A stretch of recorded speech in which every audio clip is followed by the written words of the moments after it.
One of the things that I think is not taught that should really be taught is the importance of strong topic sentences that are derived from a thesis and then interrelate each paragraph of the essay. Specifically for the AP exams, I guess, when did you realize that the success wasn't really about talent, but understanding the system? Because the point of our job is to invest in humans. Now, it's great to give them awesome thinking and writing skills, but I've never considered that that's what I do. One of the things that happened in those first 2 years of my teaching AP, I noticed that all of the higher scoring essays had the exact same pattern of writing. This is actually teaching patterns of thought and logical progression. You said you don't teach English, you teach students. Where did that philosophy come from? Hey everyone, welcome back to the Supported Learning Podcast. I'm your host, Dr. Joe Sebestyen, back with another great guest, Tim Freitas. Am I saying that correctly? Yeah, you got that right. Yep. Welcome to the podcast. Welcome to Supported Learning Podcast. How you doing? Thank you. I'm thrilled to be here. There's no doubt about that. And things are fine, especially because I just moved across the country. And now that I'm in Las Vegas, I don't have to freeze all winter. Oh, you're so lucky. I know. It's a nice thing. Where did you move from? Massachusetts. Okay.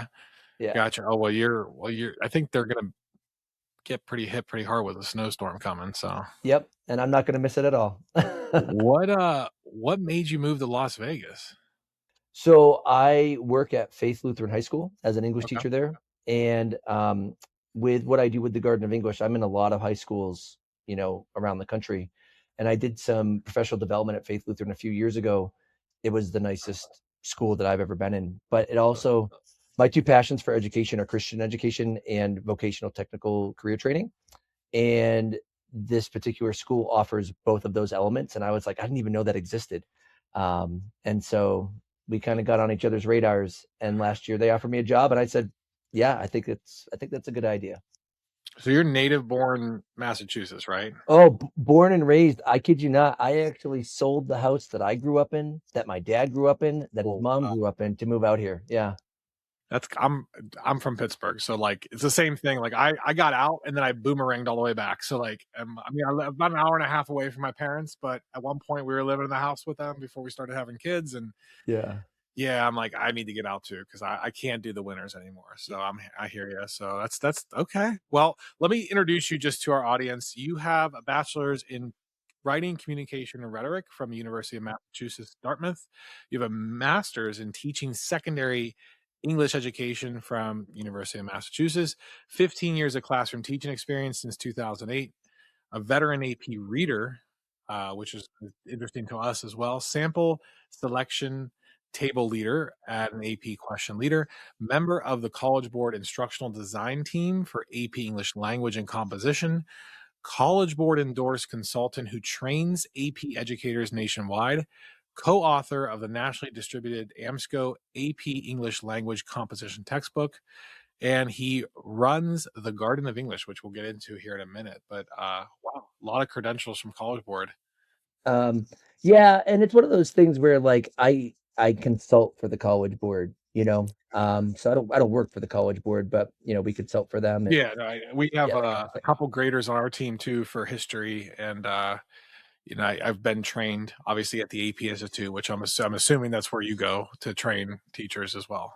Yeah, so I'll do APSIs in the summer. But now that I'm a reader, 1 year I might be a sample selection kind of table leader, 1 year I might be a question leader. But I haven't been just a reader, which is someone who just reads the essays, of course, probably for about 8 years. I've been in reading leadership for the majority of my time since about 2017 or 2018. I gotcha. When did you first learn you want to be an English teacher? I was a ninth grader. And interestingly enough, one of my passions for education, like I said before, is career tech ed.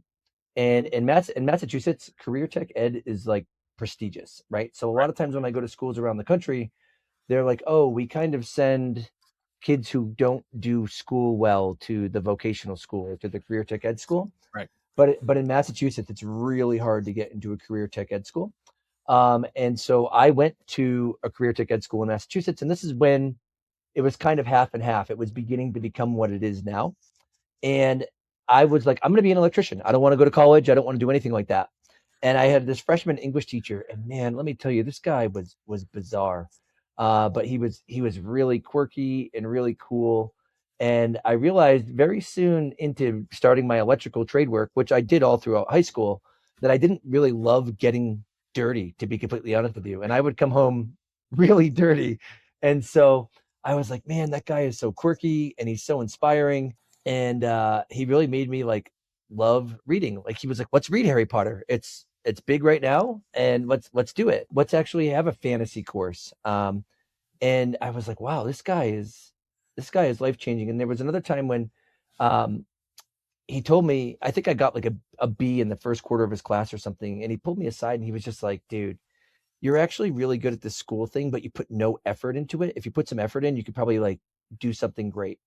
And at that day, I was like, you know what? Maybe I should just try to do school better. And I ended up graduating like second in my class and things like that. And it was all because this guy was really quirky and sometimes a little bit brutally honest and also super engaging. And I was like, I think I want to do that. I like that. And you subscribe to a very similar philosophy, which is rare, I think, because I'm still administrator. I can kind of, you'll see where I'm going with this. But you've said you don't teach English, you teach students. Where did that philosophy come from?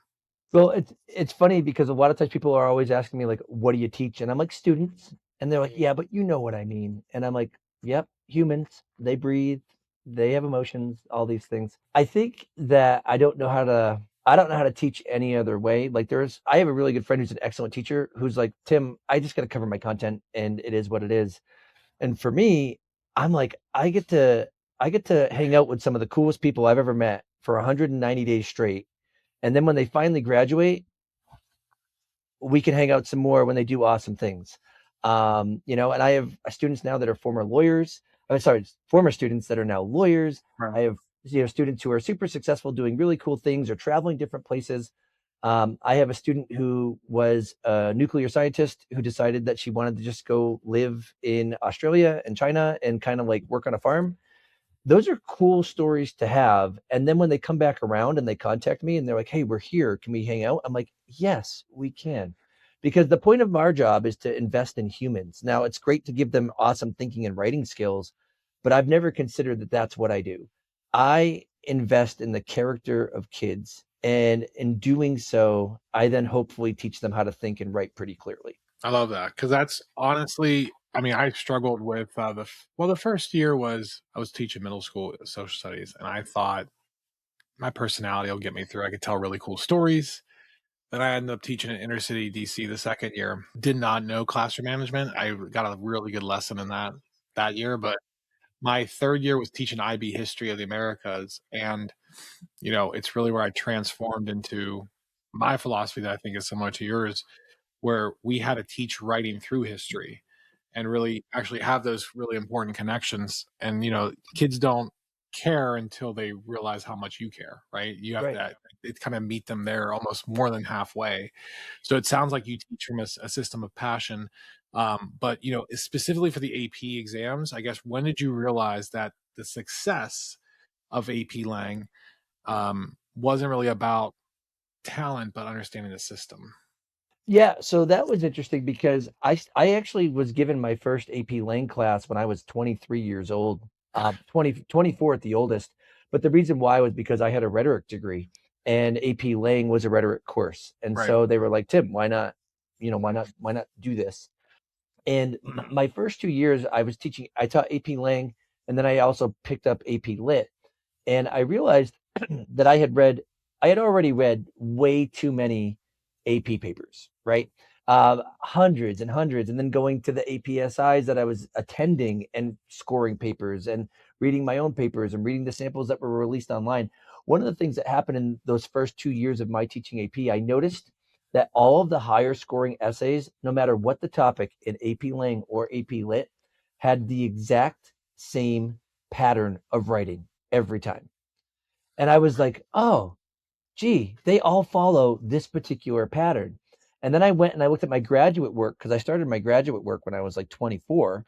And I was like, oh my goodness, my graduate papers that are earning A's have this same pattern. And so I realized not in relation to gaming the system, because I think that some people think that the templates that I create are meant to kind of Yeah. just game the system and move on. I realized they actually help you communicate effectively. And that's provable because the same patterns that show up in the higher scoring AP papers are the same ones that I have in my 12 to 15 to 20 page master's paper that I just turned in. And so because of that, it was like, oh, this is actually teaching patterns of thought and logical progression, not just here's a template that you can fill in.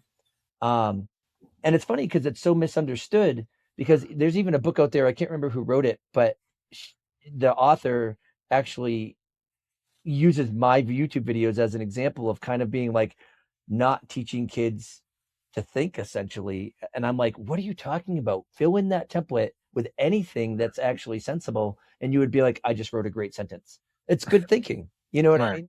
mean? And so just noticing those patterns allowed me, in that those early 2 or 3 years of teaching AP, allowed me to kind of start moving towards that. Oh, I can help you really hone in on what needs to be covered in the exam to be successful. Well, it's writing can be formulaic, and Yeah. if you know the good structures of writing, because we used to our acronym was APEC: assertion, proof, explanation, connection. Every body Yeah. paragraph should have all four of those elements to match to get the points on the rubric for the IB rubric. Yeah. Carry that over into how I taught AP history, and it works with the DBQ, the LEQ, and so I don't. It is more than just like you said, more than just filling in the blank. It's actually teaching kids how to think, and it's really cool because when you apply those strategies, at least to our content, you don't have to know the content. You could just know I need to write this way to get the points. Now, obviously, it's more than just points, but like Yeah. I was just like you, using the same strategies in my master's program that I was teaching my kids, and it was Right. like really good writing. I actually have master's papers, like, sorry, papers that I wrote my master's program that I purposefully used my AP Lit, techniques with, so I could show my students, hey, I just did this in my master's, Right. during my master's degree, and I got an A on that paper. And the other thing too, right, is for me, especially because of how I work with teachers all around the world. Well, I do work internationally, like online, but around the country where I like travel, a lot of teachers assign writing and think that they're teaching writing, but that's very different. And 100%. for a student who needs, for a lot of students need a lot of guidance in creating their thought patterns. But I don't just stop there. I then teach kids who finally have those thought patterns that can create those lines of reasoning. I teach them how to vary their sentence structures. I teach them how to use advanced punctuation and things like that. And I think that that's the thing that's kind of left out. It's like, oh, this guy has a formula that can do this for test day, so it's just test prep. And it's like, well, first of all, if the test is testing the right skills, it's not that bad. And then on top of that, or formulas aren't necessarily that bad if you can do it. But also, a strong base formula allows for awesome things. If I'm a jazz player, I should probably know my jazz scales first. That doesn't mean you have to. Some people Right. come out just, throwing out awesome solos, but not everybody can do that. And I want to make sure that I meet the kids who can't just come out as authentic writers born going to Harvard, put themselves in a position to think well, write well for the exam and beyond that, and then eventually learn, how do we break free from the templates and vary things up while still keeping these good parts that we're talked about or taught to us.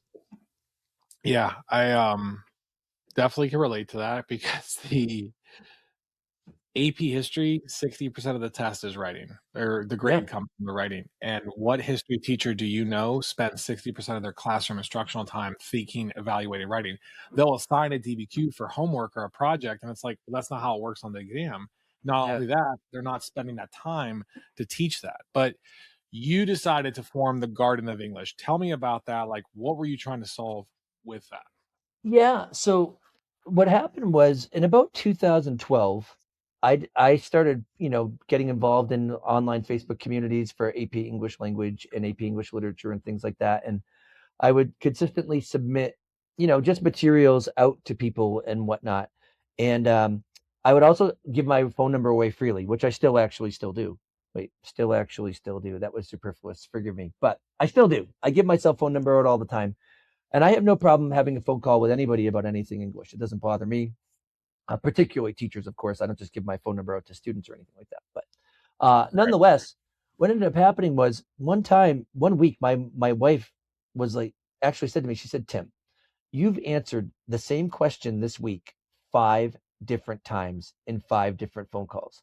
And she said to me, don't you think it would be more appropriate to just start a YouTube channel and take these questions that you're getting consistently and just making videos about it? So you can just say, here's a link, you can get your answer here. Here's a link, you can get your answer here. So my wife was really the kind of impetus for me doing this, because she just didn't want me to be on the phone as much as I was. It didn't help because it turned into a business that I now have to be on the phone a little bit more, Right. but nonetheless, that was kind of the start of the Garden of English as a entity when I started doing YouTube. But then it came into um, people really wanted to have well-produced videos. People wanted to have, more test prep if they could, or more test prep materials. And I just have so many of these things that I was like, you know what, maybe it is time to kind of put this together and also offer professional development if I can.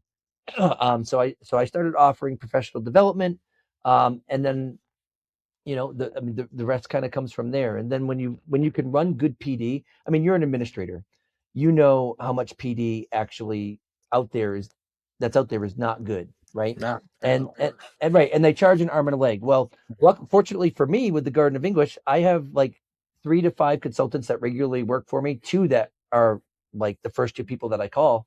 But we promise that we will be the best English PD for your English department ever. And if you don't believe that, then we'll give you all your money back. So we'll say, here's our bill. But if your teachers do not say that it's the best PD they've ever had, or if they feel like they were not given something of value, then I'll pay my people, or and then I'll just give you your money back, because we really stand by what we do. That's awesome.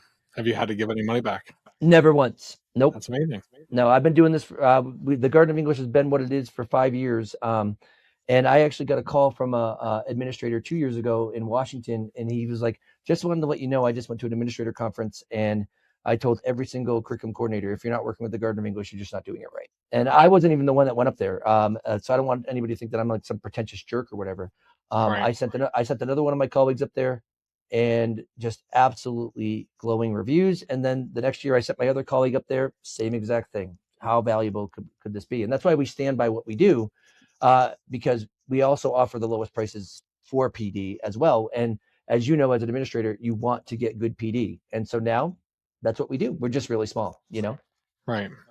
Yeah. No, I like that. So kind of shifting into like the AI landscape, because when ChatGPT came out, I think maybe 2 years ago, Yeah. the students were all over writing their essays with it. But how do you see it changing how students approach writing? Yeah, so I'll tell you how I see it in my classroom. In my classroom, I don't allow almost any technology. And that's not because I don't think that they're going to not go into a world with technology. And it's not that I don't think they're going to go into a world with AI. But the truth is that writing is thinking on paper. And I need to teach kids how to think. And the only way that I can really hold them accountable for wrestling with their thoughts is by getting them to write by hand. So one of the things that I've seen in my classroom over the past few years is kids who have been able to potentially get away with AIing part of their work or all of their work, or doing the AI thing and then trying to change it up enough so it doesn't sound like AI. It doesn't fly in my classroom. And the reason why I do it that way is because analog skills translate directly to the digital world, but digital skills do not translate directly to the analog world. And so, for example, right, I make my students write everything by hand. I can have kids that can type fluidly and think fluidly here, and then when they go to write, they can't do either of those things. And I'm like, at some point, your computer and your phone will turn off. You don't know why. Maybe you're out of battery. Maybe you need to communicate with somebody. Maybe you need to whatever. Um, and so those are the kind of things that I force kids to do. I'm like, look, you might not like it, but I'm going to make sure that you are accountable for your actual own thoughts, and you're not actually using the digital world to create those there.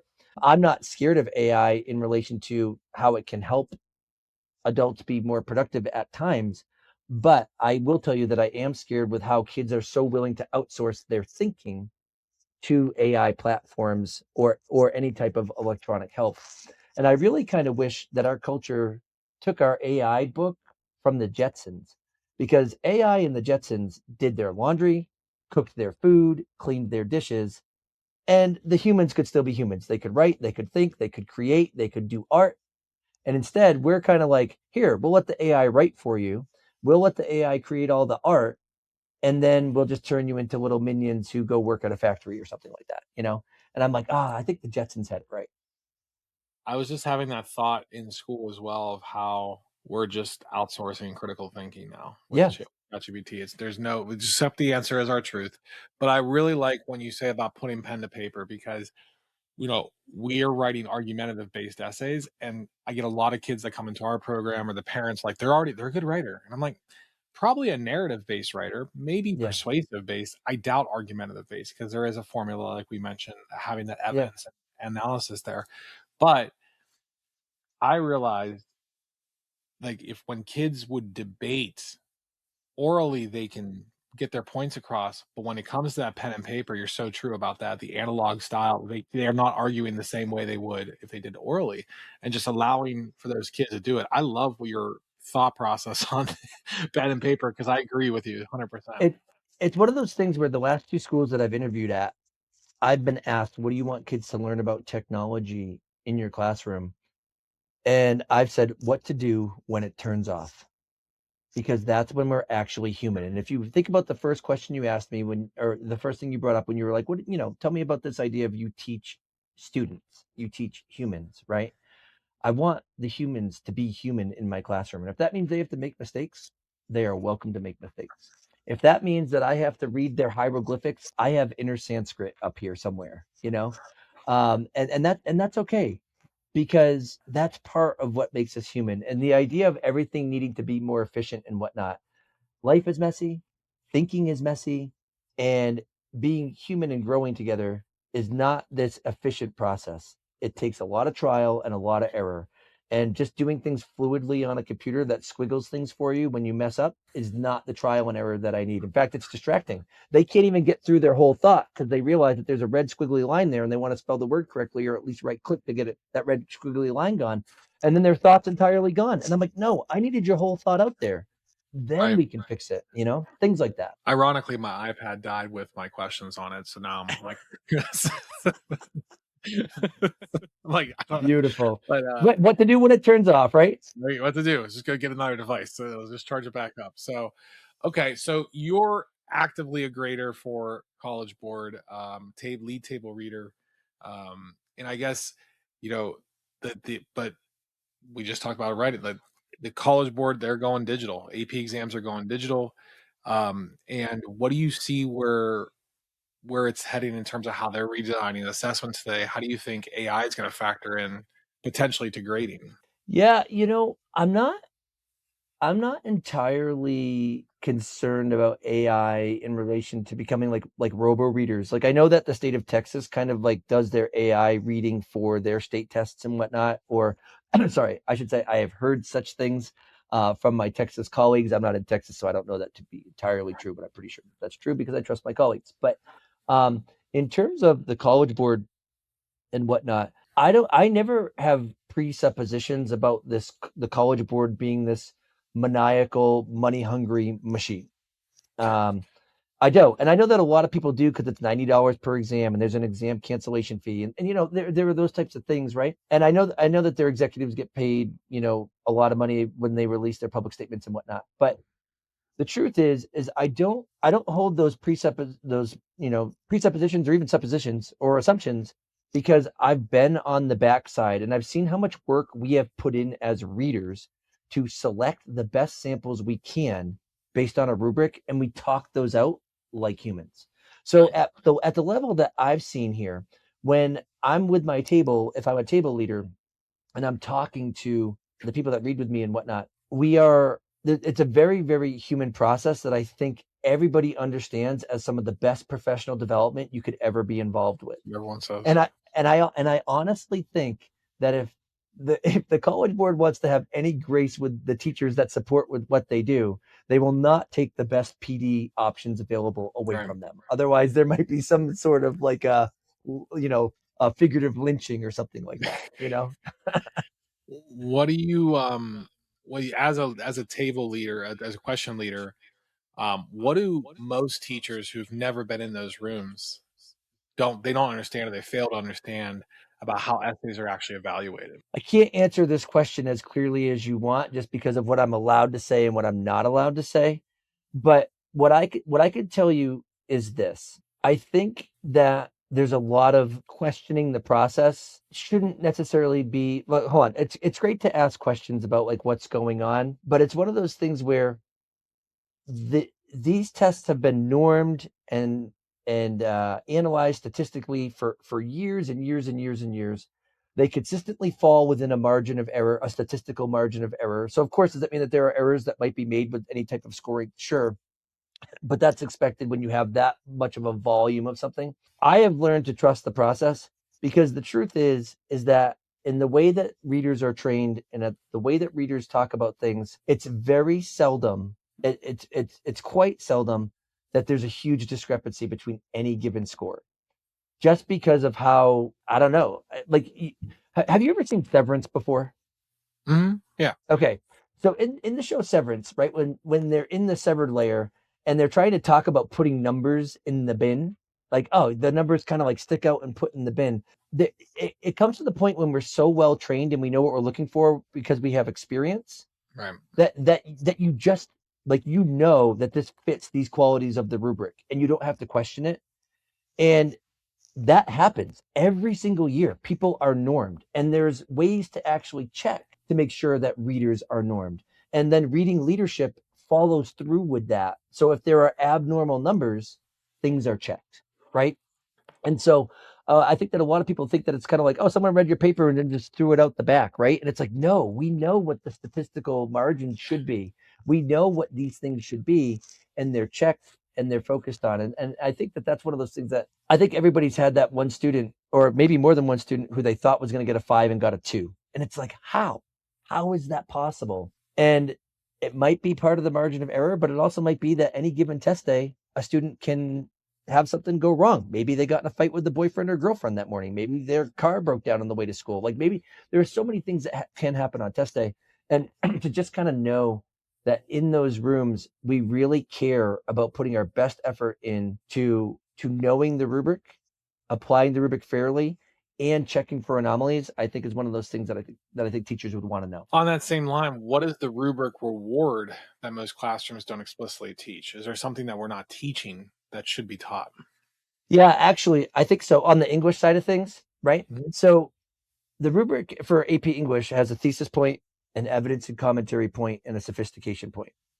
And a lot of times people call the sophistication point a unicorn, and I don't necessarily agree with that. I do think it's teachable, but the points that are there in a history, it would be your complexity point, right? Flexible point. Yeah. Um, I do think that there are things in there that are teachable, even though the criteria is a little nebulous in terms of the wording. There are specific things you can do. But one of the things that I think is not taught that should really be taught to help really build better writing on exam day and in general is the importance of strong topic sentences that are derived from a thesis and then interrelate each paragraph of the essay. Because row B is just called the evidence and commentary row. However, a really strong topic sentence, whether you're writing about history or English, if it has transitional language, if it refers to the example that's about to come in more detail, and if it contains a relation to the argument that's in the thesis, every time you're establishing a line of reasoning, and that strong topic sentence will then direct the kid, oh, here was what you said your evidence was going to be. So that's the next part of your paragraph. And then that argument that's also in your topic sentence as well, that's what you got to connect the evidence to in your commentary. And if people are taught a stronger topic sentence, then kids would be able to establish better lines of reasoning, guaranteed, every time. We call that an assertion. Yeah. It's basically it's a topic sentence with a how or why, and it has to tie into the thesis and the overall structure and provide smooth transitions, because that's like your line of reasoning. Like that, everything should tie back to your assertion. Right. And the problem is, though, is that when you look at just the rubric language, that row B says it's called the evidence and commentary row. But you'll in AP English language and AP English literature, you'll see the phrase line of reasoning there. But that line of reasoning is really dictated by the topic sentence, but that's not in the rubric. And so it's one of those things, to answer your question, where you're like, well, what's not there that should be there? When people focus on the language of evidence and commentary, but they don't think about the idea of how the topic sentence directs that when it's tied to the thesis, that's where a lot of that line of reasoning breaks down and people don't get their points. Because you're not making an argument at that point. Yeah. You're not actually structuring like a reasoned argument, and you're not. So, I mean, that's literally how I teach the DBQ and the LEQ for history, because it's, you have to build your argument with evidence, but you have to, at least there has to be a common theme that runs through it. Otherwise, what are we talking about? So, Right. And there I has to be love it. cohesion in why you're making point A and point B. Like I once had a student who was writing a paper and he wrote about Magellan, which was a great example. And then he wrote about Tom Brady. And this is when he was deflating footballs or whatever. And the example worked great for the essay, but he didn't interconnect the two. He didn't say, hey, this is true not only in science, but also in menial sports entertainment. All he had to do in his next topic sentence was say, not only is this true for, more serious things like scientific exploration, but it's also true when it comes to menial sports entertainment. That's all he had to do, but he didn't. He just went from Magellan to Tom Brady. And I was like, well, there's your problem, bud. Right. And it's one of those things where we then really focused on that topic sentence and that transitional element to create the cohesion. And that's just thought processes that kids don't necessarily know to have, that we need to teach, not just assign. I like that. Yeah, we're on the same wavelength of writing. It's really, really cool. So, do you think? Also, I could say the most non PC thing. I was just like, when I was teaching 10 years ago, like through the process, I did see the writing degrade. Kids came to me in 11th grade, first IB class every year, did not know how to structure, like worse and worse writing, didn't even know how to write topic sentences. But do you think AP writing instruction is getting better or more diluted over time, just in general, from what you've seen on the PD side of things? I think, see, that's a hard question because we also have to think about the kids who we're having coming in, right? So kids have shorter actual thought processes. I'm not even talking about, distractibility. I'm talking about actual thought processes, right? So I think that writing instruction, especially on the AP side, is consistently becoming more deliberate. It used to be in the early 2000s, right? That the kids that were taking your AP class already knew how to write, and chances are they've been good writers since third grade, and it's kind of like this intuitive something, right?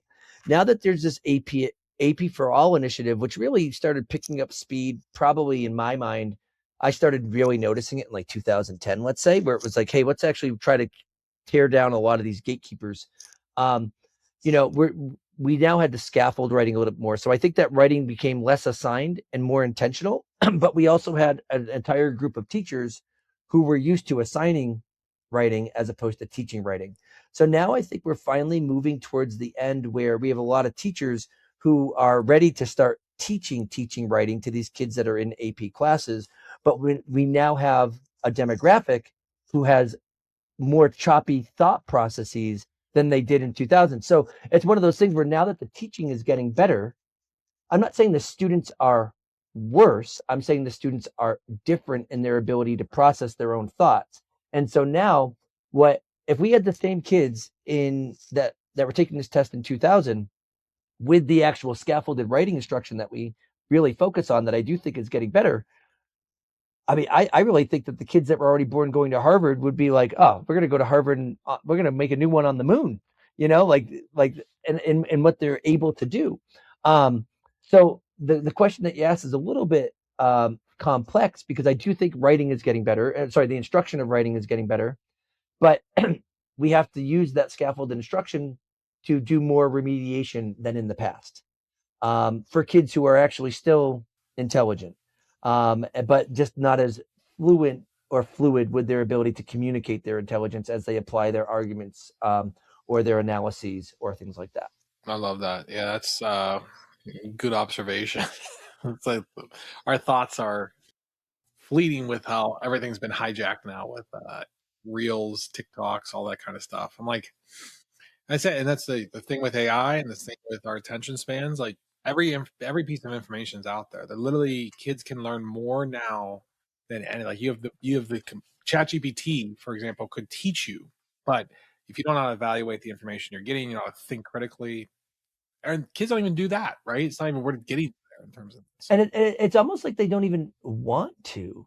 And that's the part that I think is the scariest for me when I have a student who's like, I just don't want to do that.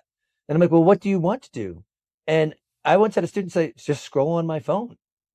And I'm like, yeah, but do you realize that you're not going to be able to just scroll on your phone for your job? Like, that's not like to be a productive member of society. And at some point, like, I think about I think it was Booker T. Washington who wrote about labor as being part of like humans' divine purpose, right?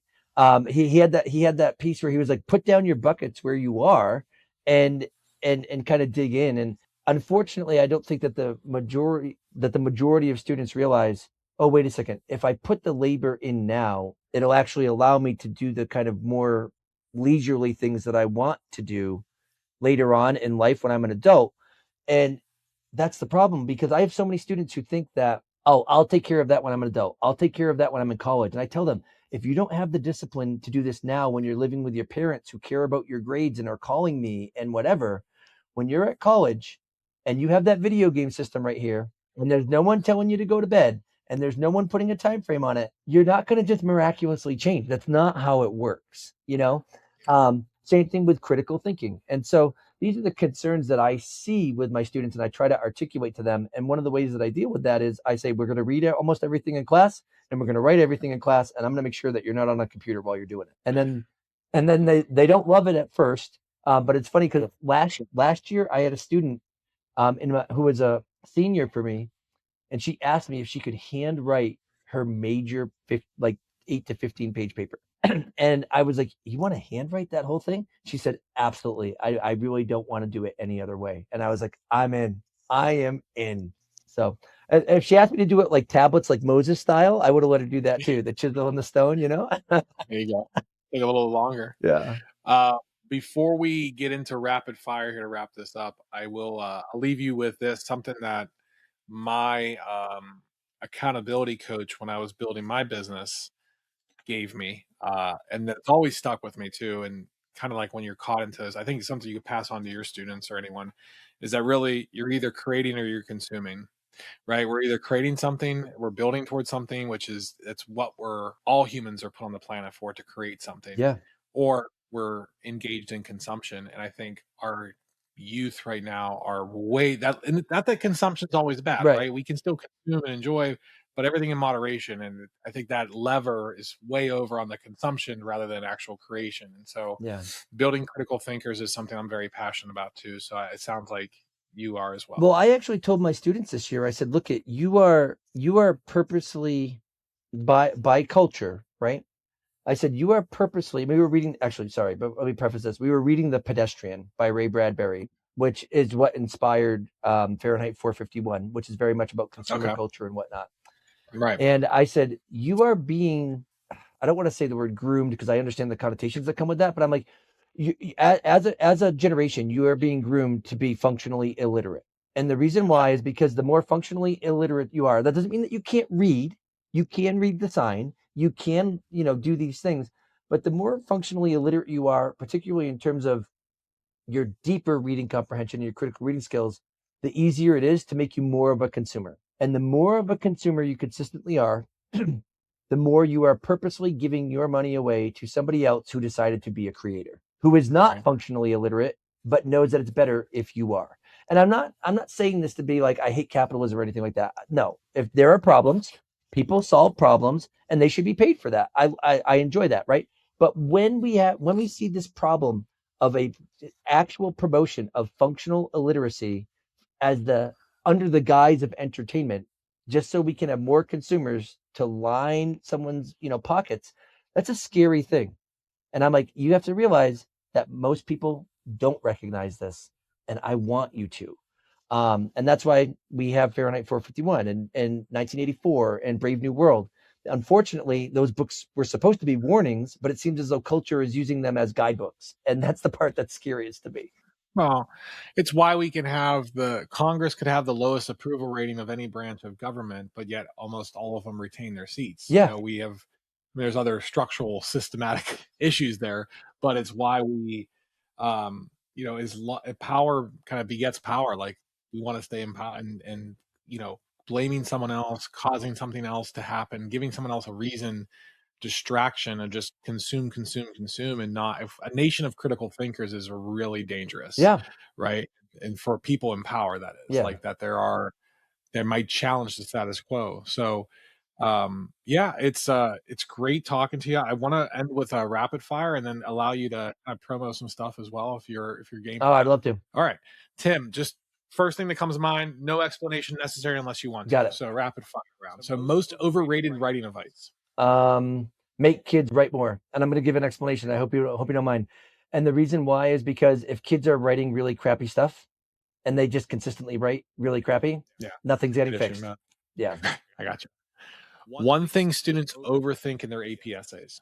The sophistication point, because that's only worth 1 point, and they can get 5 points by having a good thesis and strong evidence and commentary. And so that one other point actually is statistically not even, it doesn't even factor into getting a 4 or 5 for almost every person that scores one. Yes, I said that. I said like I love LEQ and DBQ. I'm like, get 5 points before you go for the 6. That's right. Like, yep. Make sure you have all the 5 elements. So, one thing they underthink. The importance of using the word because in their commentary. Because all right, so most of the time kids project their commentary as fact, right? And they basically say, so it's obvious that this is the case. It's not obvious. You put the word because at the end of that sentence, and that will force them to try to understand the assumptions that they bring to the table to articulate their inference.